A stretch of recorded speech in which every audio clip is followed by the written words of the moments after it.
Okay, to make this cut, I'm going to be using a metal cutting blade. This is a steel cutting blade. It's made for cutting steel.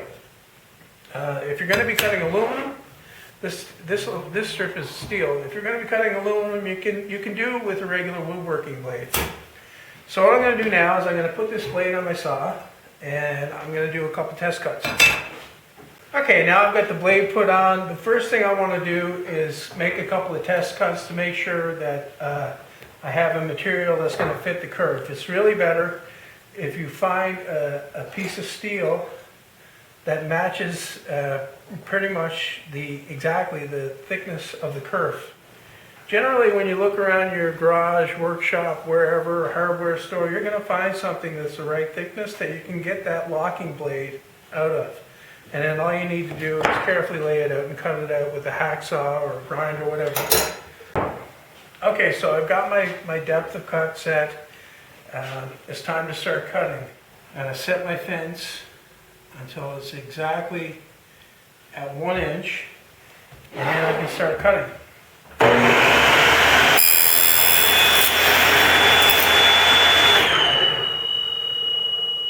You see that I went and I pushed it through and then I pulled it back. That's all you need to do. Don't push the whole thing through.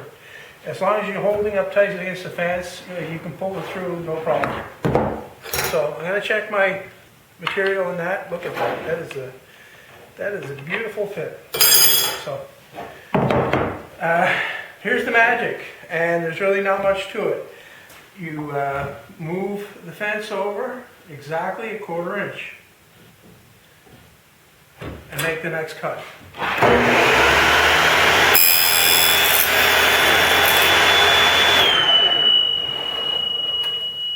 And that'll space them exactly a 1/4 inch apart. And so on. You do that all the way across. Another 1/4 inch. You don't need any special tools or anything like that. You just need to line up your pointer here on the scale accurately.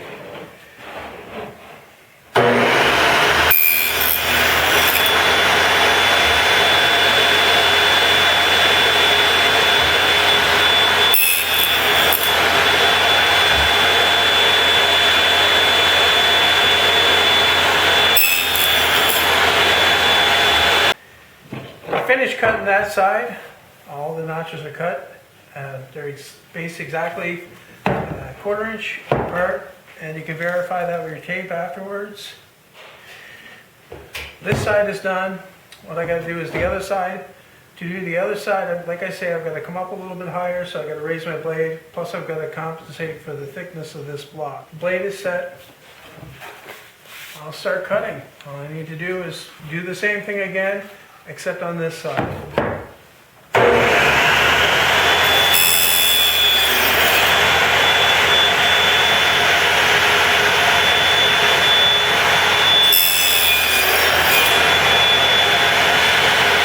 And so that's it. I finished cutting it, and it's ready to put on now. One thing about it is these teeth don't exactly have to line up. Don't get hung up on that. The layout that's shown in the drawing is accurate, yes, but it's not hard and fast. If they don't exactly line up perfectly, it's not a big deal. Don't get hung up about it. Also, the other thing is, if you cannot find a piece of steel that's going to be a good fit in these curves, say it's a bit thicker, say you've got something like this, and this won't go in. What you can do is you can shim. You can make your first cut, run it through, take it down, and then put a shim in here to make up the distance, to increase the width of the cut so that your part will fit. Just make sure your shim is the right size, obviously. You're going to have to do some test cuts. And also that it's big enough to fully support your block as it's in there. And it should be actually sticking up a little bit so you can grab it while you push it through. That's about it. That's the fast. It is actually pretty fast and safe way to cut the division plate from this ordinary metal.